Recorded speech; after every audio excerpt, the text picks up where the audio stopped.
తనపై తప్పుడు కేసులు తప్పుడు ఆరోపణలు చేస్తున్నారని ప్రజలను కేటీఆర్ తప్పుదోవ పట్టిస్తున్నారన్నారు. ఇక ఎంపీ చామల కిరణ్ కుమార్ రెడ్డి ప్రతిదానిని రాజకీయం చేస్తూ డ్రామాలు ఆడుతున్నారని మండిపడ్డారు.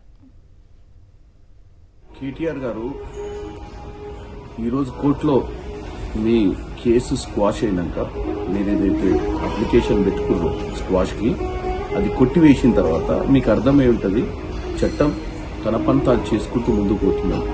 గతంలో మీరు మంత్రిగా ఉండి ఎంతో బాధ్యత గల వ్యక్తిని ఏ రోజైతే మీ మీద ఈ ఫార్ములా రేస్ కేసు దాఖలైందో ఆ రోజు మీరు మేకపోతు గాంభీర్యం ప్రదర్శిస్తూ నన్ను అరెస్ట్ చేసుకోండి, నా మీద ఏమైనా చేసుకోండి, నేను పట్టించుకోండి, నేను కావాలంటే జైలుకి పోతే జైల్లో యోగా చేస్తాను తొడలు కొట్టి నిన్న ఈడీకి సంబంధించినప్పుడు మా అడ్వకేట్ని అలౌ చేస్తలేరు. రాజ్యాంగంలో నాకు హక్కు ఉంది, నేను అడ్వకేట్ని తీసుకోవాలంటే గతంలో కూడా కాంగ్రెస్ ప్రభుత్వం ఇలాంటి మా ఎమ్మెల్యేని ఎవరినో అరెస్ట్ చేసిరు, ఆయన మీద తప్పుడు ఆరోపణలు చేసిరు, ఆయనతో తప్పుడు లిఖితపూర్వకంగా రాయించుకురు, నన్ను నా ఇంటికాడికి మనుషులు